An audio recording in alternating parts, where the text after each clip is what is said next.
Meu nome é Lúcia Helena Galvão, sou professora de filosofia. Tenho aqui comigo mais duas outras professoras de filosofia, professora Heloísa Limeira e professora Ana Beatriz Pignataro. Nós viemos conversar com você sobre 3 aspectos da comunicação muito importantes, que são a oratória, a comunicação não violenta e o storytelling, que, embora menos conhecido, é igualmente importante, que é a arte de se comunicar através de imagens, através de boas histórias. A ideia é transmitir para você um ensinamento que te permita estabelecer uma comunicação com segurança, clareza e sem ferir aos demais. Não é nada do outro mundo, dá para aprender. E nós propomos a ter uma conversa com você, onde a gente possa te ensinar um pouco a esse respeito. Bom, nós podemos considerar que uma das coisas mais complicadas que existem na nossa vida é a convivência. Sem sombra de dúvida, para pensar junto comigo. Da convivência vem, por um lado, as maiores alegrias, os momentos mais felizes, mas, por outro lado, também os momentos de maior tristeza, os momentos de maior sofrimento e de angústia, ambos de um único fator, a convivência. Ela é fonte de prazeres e também fonte de dores. Eu poderia dizer que, se nós parássemos para enumerar a fonte dos nossos problemas, 90% pelo menos devem ter vindo de uma convivência mal administrada. E um dos elementos fundamentais que comprometem a nossa convivência é exatamente uma dificuldade de comunicação, ruído na comunicação. Estabelecer uma comunicação incompleta, uma comunicação cheia de equívocos, uma comunicação onde passamos as coisas da forma errada, enfim, de maneira não muito clara, 1000 razões que fazem com que a gente não tenha capacidade de estabelecer um bom contato com o outro. Essa necessidade tão grande da vida, uma vez que, como seres humanos, somos seres sociais e temos que estar uns com os outros. Isso sempre foi difícil. Deixa eu te contar. Sócrates, lá na Grécia Antiga, 4º século a.C., já enfrentava dificuldades na comunicação. E ele se destacou na história, o grande filósofo Sócrates, porque era brilhante em comunicar as suas ideias, porque conseguia fazê-lo com muita simplicidade, mas ao mesmo tempo com muita eficácia. Mas já era um dom raro. Ele entrou para a história porque o seu dom de se comunicar, naquele período, já era raro. Aí nós viajamos no tempo e chegamos aos nossos dias, onde temos tantos meios de comunicação, uma comunicação tão rápida através de várias vias. Será que mudou essa situação? Saber se comunicar se tornou comum? Nós temos muitos meios, mas sabemos utilizá-los de maneira eficaz? Ou será que temos muitas maneiras de comunicar, mas não sabemos como usá-las, da mesma maneira como não sabíamos usar a simples voz lá atrás? Ou seja, é muito comum encontrar pessoas que se comunicam bem? Eu posso te dizer que, com certeza, hoje deve ser mais raro do que era naquela época, e tornou-se um diferencial importantíssimo, porque no momento histórico como esse, quem sabe usar bem a palavra tem 1000 maneiras de fazer com que sua palavra chegue adiante. Tem 1000 vias que levam essa palavra eficaz, clara, simples, bem pronunciada, bem ilustrada, adiante para o mundo inteiro, para os 4 cantos do mundo. Ou seja, os meios de comunicação tornam-se realmente eficazes quando você sabe o que falar, como se expressar. E isso hoje é um diferencial cada vez maior. Portanto, aprendê-lo hoje nos traz uma vantagem ainda maior do que trazia Sócrates no seu tempo. E é mais raro do que era no tempo de Sócrates. Portanto, se você tem algo a dizer, algum conteúdo a transmitir, tem muito que aprender por comunicação. E através desse aprendizado da comunicação, você tem muitas pessoas a atingir. Bom, um elemento interessante que nós vamos falar então são sobre 3 disciplinas, que são a oratória, a comunicação não violenta e o storytelling.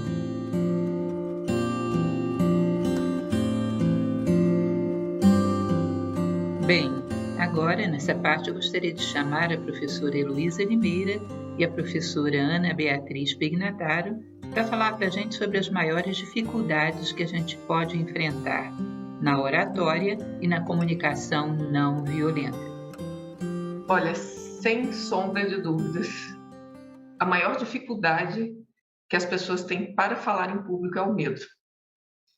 Eu, assim como muitas pessoas, tive que migrar todo o meu trabalho, que era presencial, em empresas, em órgãos públicos, para o ambiente virtual.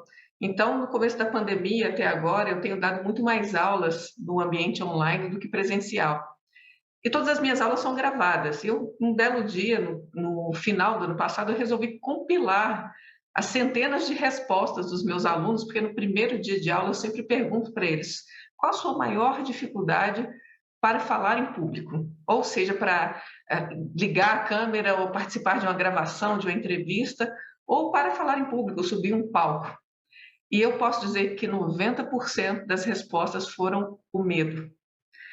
E esse medo ele pode vir junto a uma timidez, uma insegurança, e também muitas vezes ele vem como um acréscimo aí da ansiedade.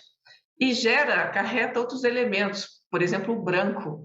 Quantas vezes as pessoas sobem no palco ou têm muito medo de esquecer, ou realmente parece que, por mais que elas repitam sua apresentação, leiam e leiam, fica assim no rasinho do intelecto e qualquer emoção fora do esquema faz com que elas esqueçam qual é a sequência, o que vinha depois, aquela palavra, e acaba tendo aquele branco. Alguns não sabem lidar com essa situação, outros até conseguem lidar, conseguem usar ferramentas para poder lidar com isso. A gente vai falar mais sobre isso no curso, tá? Mas o medo, sim. E é interessante pensar sobre isso, né? Porque o medo ele vem de um instinto de sobrevivência. Ele não é algo tão racional assim, porque se você vê um cachorrinho também tem medo, né? E desse instinto de sobrevivência, como se fosse acontece algo e dispara no seu corpo, no seu organismo, toda aquela adrenalina e todos aqueles processos que fazem com que você ou corra ou ataque, né? Porque o pelo eriça para que você tenha mais sensibilidade, a pupila dilata para que você enxergue mais longe, o coração começa a bombear mais rápido o sangue, as extremidades ficam frias, né? Então, todo esse processo que é interessante, porque se você estiver à beira de um abismo e o seu corpo dá um sinal, olha, calma aí, sinal amarelo, atenção, tem algo que pode te fazer mal nesse momento, que pode ser perigoso, para a sua vida. Então, naquele momento, você fala, opa, peraí, deixa eu ligar o meu botão da atenção e ver onde é que eu estou pisando. Parar. Só que quando se trata do falar em público, eu deixo essa reflexão para vocês. O que em você tem medo de morrer? O que dentro da sua psique tem medo de morrer para despertar todos esses sinais que despertaria seu corpo diante de uma situação de perigo física? Tá? Reflitam, porque tem muita coisa aí por trás. Mas eu diria que, por mais que tenham muitos elementos e infinitas respostas, tanto quanto os seres humanos passem por esse processo, a resposta filosófica é só uma. E a gente vai conversar um pouco mais sobre isso depois. Tá? Então, o medo, assim, que vem junto à timidez, à insegurança, eles são bem relacionados como sendo o maior, eu diria 90% das respostas dos meus alunos com relação àquilo que trava, que faz ser tão difícil subir num palco ou participar de uma entrevista ou algo assim. A ansiedade, ela também vem junta, porque é aquele e se de uma expectativa negativa que geralmente tem uma relação muito íntima, tanto quanto o medo, com o que será que os outros vão pensar de mim? É muito comum isso acontecer, esse medo do julgamento, medo da crítica. E preso nisso, ficamos travados dentro de um processo. E essa ansiedade, ela começa a movimentar a nossa psique, não numa imaginação positiva, que por sinal é uma ferramenta fantástica do ser humano. Quando eu começo a construir com a minha psique, com a minha mente, com as minhas emoções, e refletindo na minha ação, aquilo que eu quero ser, aquilo que eu almejo, aquilo que é o melhor para mim, ou para as pessoas que estão ao meu redor. Eu pego a minha psique e começo a construir isso. Mas não, o processo da ansiedade, ela traz muito dessa fantasia, de um processo negativo do e se acontecer isso, e se acontecer aquilo. Isso faz com que as pessoas, elas assim, passem por momentos de pavor antes da apresentação. Muitas pessoas não conseguem dormir, passam mal, e eu tenho alunos que durante muito tempo tiveram que tomar remédio ou ingerir alguma bebida alcoólica para que fisicamente se ficasse um pouco mais anestesiado e pudesse controlar esse estresse. Eu diria para vocês, olha, é muito possível você falar, se comunicar, subir num palco, sem precisar utilizar desses recursos. E ficar bem, curtir o que você está fazendo no palco. Tá? Outro problema que eu vejo também, uma dificuldade grande que os meus alunos colocam, é a falta de clareza, é o não se fazer compreendido, ou o fato de ser prolixo. A pessoa tem que falar uma coisinha, mas dá uma volta tão grande, vai ali e acolá, e eu pergunto no final, bom, mas o que você quis dizer mesmo? As pessoas às vezes ficam assim, e muitas vezes quem está falando começa a perceber que não está sendo claro, que o outro está entendendo algo totalmente diferente do que ele quis expressar. Tá? E isso acontece, eu não vou tratar aqui dos porquês, mas vou tratar do que é a situação. Né? Eu vejo muitas vezes alunos meus que tem que falar, bom, que a casa fica na próxima rua à esquerda. E aí, no meio do caminho, eles falam, não, mas porque se você vê, lá tem um barzinho que eu encontrei um amigo meu, e naquela casa da vizinha tem um cachorro, cuidado com o cachorro, mas o cachorro é pudo. Então, ele começa a inserir uma série de informações totalmente desnecessárias para exatamente aquilo que ele precisava explicar. Você já passou por isso? Você já ouviu alguém transmitir as suas ideias dessa forma? E aí uma falta de clareza muito grande das ideias. Eu diria que não é somente uma falta de objetividade, porque também, às vezes, por trás do prolixo, há uma má compreensão das ideias. Muitas vezes eu brinco com os meus alunos, eu falo assim, olha, fala para mim o que é... se você acha que é importante o bem, você acha que é importante ser bom? Faça essa pergunta primeiro. E eles falam, bom, sim, eu acho que é importante ser bom. Então, define para mim o que é o bem. Olha, nesses 20 anos dando aula, eu digo para vocês, se umas 10 pessoas falaram de forma clara e objetiva a resposta a essa pergunta, foram muitas. A maioria fica, não, mas que parece que, sabe, não sabem dizer com clareza algo que fundamenta, é como se fosse um princípio para a sua vida. Se eu não tenho clareza de um princípio que eu acho importante para a minha vida, que sabe das ideias que eu quero expressar para a pessoa da minha frente, para as pessoas que estão no público. Então, é muito importante eu construir essa clareza de ideias dentro desse processo de objetividade. Ela fundamenta o que nós somos e o que nós queremos expressar.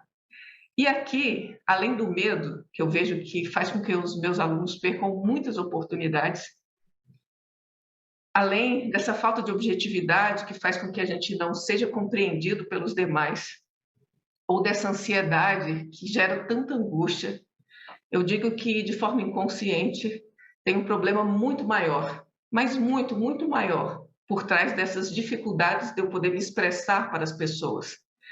Diria que aquilo que nós somos na nossa essência, o melhor de nós, ele tem que permear as palavras que eu trago ao mundo. E eu conheço pessoas, e tenho conhecido pessoas nesse meu caminhar com a oratória, nesse meu trabalho com a comunicação, que são pessoas que eu agradeço, assim, a natureza, a vida, por passarem pelo meu caminho.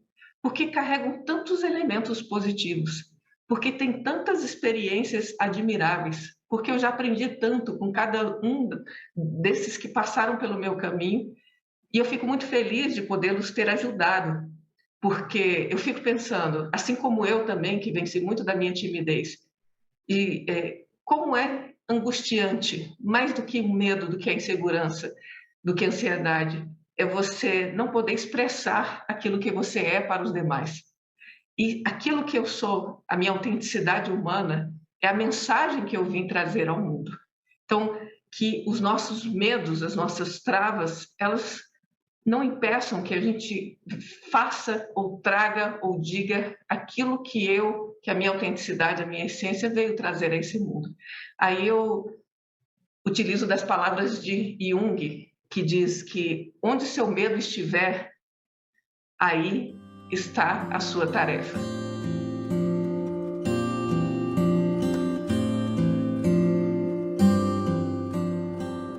Olá, bom dia a todos, bom dia Lúcia, Bom dia, Heloísa.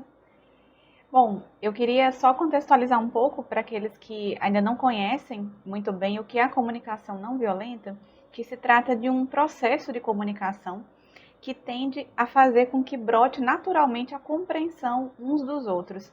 Por isso que é uma ferramenta, uma chave, como nós dizemos, muito importante para nós, para nos ajudar a ter formas de diálogo e de comunicação com os demais, aonde de fato a gente possa encontrar essa compreensão tão necessária.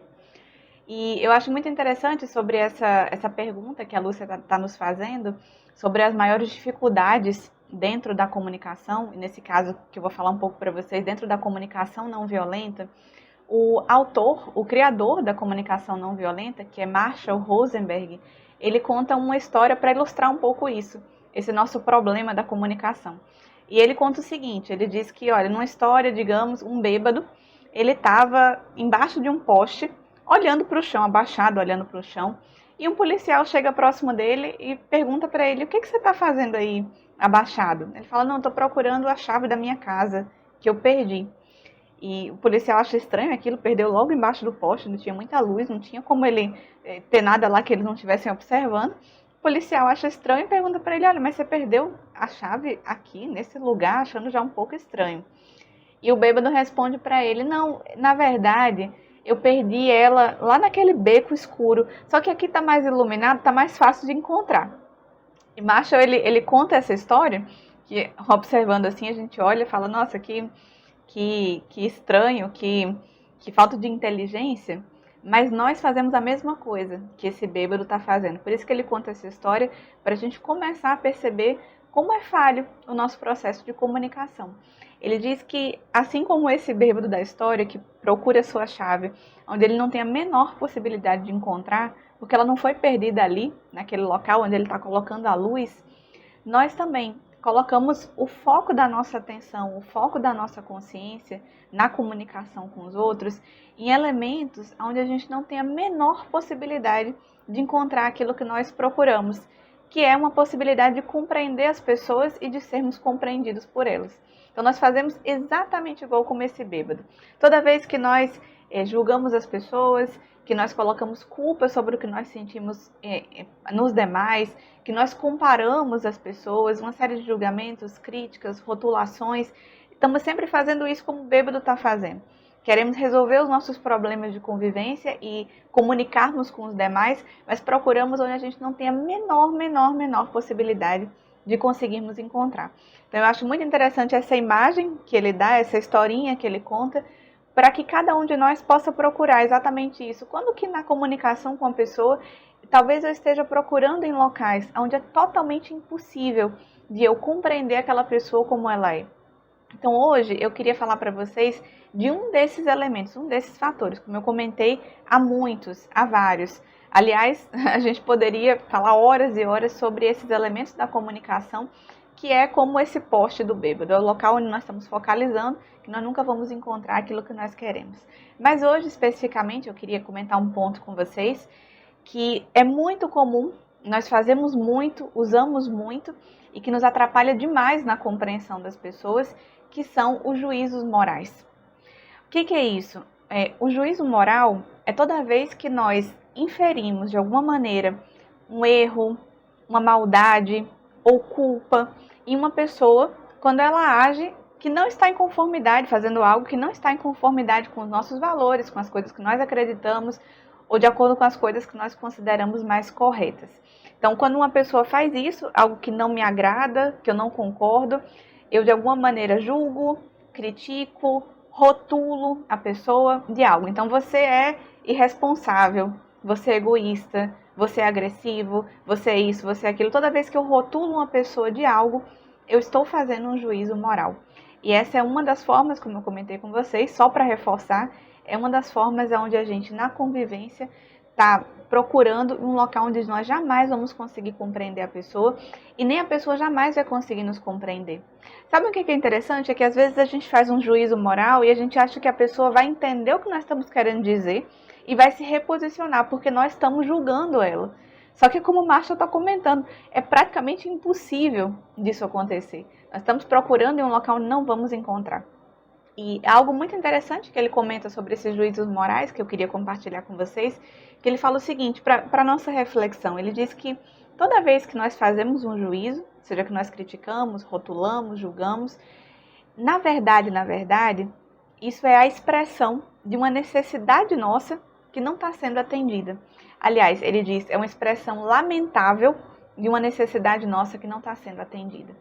Ou seja, o que ele quer dizer com isso? Toda vez que eu julgo uma pessoa, na realidade eu tenho uma necessidade, eu poderia me atentar a essa minha necessidade. Se eu posso expor isso de uma maneira clara para a pessoa, é muito mais provável que ela me entenda do que se eu for expor de forma como uma crítica, como um julgamento ou como uma rotulação. Então, por exemplo, digamos que eu tenho um familiar e eu necessito de mais atenção do que essa pessoa me dá. Eu tenho uma necessidade de mais atenção dessa pessoa. Então, qual que é a minha tendência? Eu falo, essa pessoa é insensível. Na verdade, esse julgamento é a expressão de uma necessidade que eu tenho. Ou se ao contrário, a pessoa quer mais a minha atenção do que eu estou disposta a lhe dar. Então eu falo, essa pessoa é carente, é dependente. Na realidade, é uma expressão também de uma necessidade que eu tenho, de dar menos atenção, de que ela necessite menos dessa atenção. Então, toda vez que eu faço um julgamento de alguém, podem perceber, tem alguma necessidade que eu tenho por trás. E se eu atento a isso no processo da comunicação, tenho muito mais chance de ser atendido, de ser entendido pelas pessoas, de compreendê-las e de eu também ser compreendido por elas. Se um colega de trabalho, por exemplo, meu, então ele é extremamente organizado, né, metódico, muito mais do que eu olho para ele e muitas vezes falo assim, ele é muito rígido, inflexível. Agora, se é o contrário, se eu tenho muito mais organização do que as pessoas que trabalham comigo, então eu olho para os demais e falo, vocês são irresponsáveis, desorganizados. Então, na verdade, tudo é uma expressão de uma necessidade que eu tenho. Só que, eu comentei com vocês, né? Ele fala uma expressão lamentável dessas necessidades. Por quê? Porque é lamentável, porque se eu expresso para a pessoa como um julgamento, uma crítica, uma rotulação, a probabilidade da pessoa me entender é muito pequena, por isso que é lamentável. Porque se essa minha necessidade fosse expressa para a pessoa de uma outra maneira, então aí sim ela poderia me compreender muito melhor. Todo o processo da comunicação não violenta é isso, é como que através da linguagem nós nos tornamos mais claros para as pessoas, sem feri-las, e podemos dizer tudo aquilo que nós necessitamos, que nós sentimos, que nós precisamos, mas sem feri-las. Ou como essa outra forma de linguagem, que nós infelizmente utilizamos muito, que é o que ele chama dessa comunicação alienante da vida, como, por exemplo, os juízos morais. Tem outras coisas também, mas esse que nós estamos falando. Ou seja, aquilo que impede a vida, aquilo que tira a vida das relações, e que as pessoas realmente interpretam como críticas e se fecham cada vez mais à compreensão e também a serem compreendidos. Então não nos ajuda em nada, por isso que é uma expressão lamentável. Esse é que é o problema. E se a gente for pensar bem, indo assim, um pouco mais por trás desses juízos morais, é interessante observar como eles revelam uma posição, uma postura muito egocêntrica nossa em relação à vida. Então percebam, eu tenho uma série de necessidades. Quando alguém age e não é de acordo com isso que eu gostaria, com isso que eu necessito, eu vou lá e julgo. Não é um pouco de egocentrismo? No sentido de que assim, tudo tem que girar ao meu redor. Tudo tem que corresponder, o universo todo tem que corresponder para atender aquilo que eu quero e para atender aquilo que eu penso. Quando não faz isso, quando não acontece dessa forma, você é irresponsável, você é egoísta, você é agressivo, você é isso, você é aquilo. Então, todo julgamento moral, quando uma pessoa julga muito os demais, e fiquem atentos a esses julgamentos que nós fazemos, porque todos nós fazemos, temos esse péssimo hábito de criticar, podem perceber que tem uma postura de egocentrismo muito grande nossa. Queremos que as coisas sejam da nossa forma, como nós acreditamos. Quando não, eu vou lá e julgo. E ainda, do ponto de vista filosófico, a gente pode acrescentar aí que toda crítica, isso não é exatamente o que Marshall comenta, mas que nós podemos refletir sobre esse ponto, recomendo que todos vocês reflitam muito. Toda vez que nós criticamos uma pessoa, isso significa que nós estamos inconscientes daquele defeito em nós mesmos. Vejam, todos nós, seres humanos, nós temos todos os defeitos que todos os seres humanos têm. Às vezes nós não queremos enxergar, mas temos, possuímos. Então todos nós temos em algum grau, às vezes é um grau pequeno, às vezes é em um grau muito grande, mas todos nós temos egoísmo, todos nós temos vaidades, todos nós temos mecanicidade, todos nós temos as nossas irresponsabilidades, nossas negações de responsabilidade, todos nós temos todos os defeitos humanos. Quando eu olho para uma pessoa e critico e julgo ela por ter um defeito, no fundo eu estou inconsciente do meu. Porque se eu tivesse consciente de que aquele mesmo ponto que eu vejo nela e que eu observo nela, eu tenho, em algum grau, pode ser maior, pode ser menor, não importa, mas eu tenho também, eu tenho egoísmo, eu tenho irresponsabilidade, eu tenho preguiça, eu tenho todos os defeitos humanos. Se eu reconheço isso, eu gero até uma compaixão muito grande pela pessoa, porque se eu percebo aquele defeito em mim, eu percebo assim, olha, como é difícil para mim lidar com esse defeito, como é difícil para mim lidar com essa força dentro de mim. Como é difícil lidar com o meu egoísmo, como é difícil lidar com a minha preguiça. Então, se eu que estou consciente, para mim é super complicado, imagina para outra pessoa que às vezes está inconsciente daquele ponto, às vezes está inconsciente daquele defeito. Então, se eu estou consciente em mim, quando eu olho para uma pessoa, me gera compaixão pelos defeitos dela, não me gera crítica. A crítica, ela nasce quando eu estou inconsciente. Então, uma pessoa que conhece pouco a ela mesma, aceita pouco ela mesma, tem uma tendência muito grande a criticar. A intolerância revela um pouco conhecimento sobre nós mesmos. Por isso que é muito importante a gente refletir sobre as críticas que nós fazemos e sobre os julgamentos morais que nós estamos fazendo o tempo todo em relação às pessoas. E eu queria, para a gente fechar esse ponto e para estimular um pouco mais a reflexão de vocês, só fazer uma pequena observação. A gente está falando muito sobre comunicação não violenta. E às vezes nós achamos que nós não temos uma comunicação violenta. Mas percebam que muitas vezes quando nós falamos, nos expressamos, as pessoas se ferem. Isso mostra que tem uma forma de violência, tem um grau de violência e que muitas vezes nós estamos inconscientes. E o grande ponto, a grande chave por trás da violência, digamos assim, o fator que gera toda a violência, a gente poderia sintetizar, que é sempre atribuir ao outro a culpa pelo que nós sentimos, é sempre atribuir ao outro a culpa do seu comportamento pelos nossos conflitos. Então, os juízos morais eles têm muita relação com essa causa, esse fator de onde surge todo o processo da violência. De tal maneira que se a gente limpasse esse ponto em nós e soubéssemos, como Marshall está ensinando, que toda vez que nós julgamos é uma expressão lamentável das nossas próprias necessidades, então eu paro de culpar o outro por aquilo que eu vejo, pelo conflito que eu estou gerando. Eu percebo que é uma necessidade que eu tenho. Então esse é um fator muito importante, porque compreender isso já mudaria totalmente essa chave para nós, e compreender isso iria eliminar essa base então de onde surge e de onde vai crescendo a violência em nós. Acreditar que o outro, o comportamento do outro, é o que justifica e é o que causa os conflitos e a própria violência. Então, obrigada, eu queria comentar sobre esse aspecto, que acho que é uma reflexão importante para todos, e reflita um pouco até a nossa próxima aula, onde a gente vai comentar um pouco algumas chaves para combater esse elemento dos juízos morais.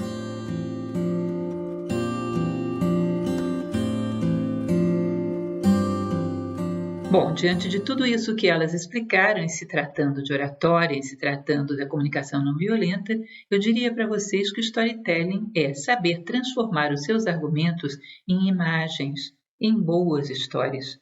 Já houve momentos, como por exemplo na história da Índia, onde tudo que se queria transmitir, transmitia-se através de uma boa história. Até mesmo a medicina na Índia, o Ayurveda, utilizava de histórias para uma boa comunicação. Tudo estava entranhado da capacidade de transformar o teu argumento em boas imagens, imagens bem concatenadas, numa narrativa ordenada que envolve o ouvinte.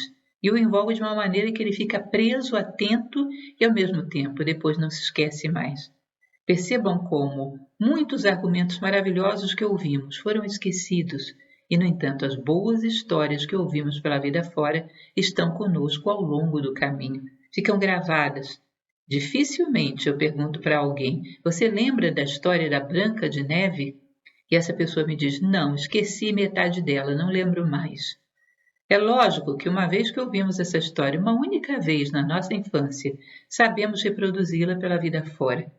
E se sabemos fazer uma história cheia de significados, associada à mensagem que queremos transmitir, temos aí um método de ouro. Vamos falar bastante a respeito de como Índia, Egito, Europa na Antiguidade, na Idade Média, como ao longo do tempo esse método foi sempre considerado um método de ouro para deixar clara uma mensagem e fazê-la aprofundar-se no espírito do ouvinte.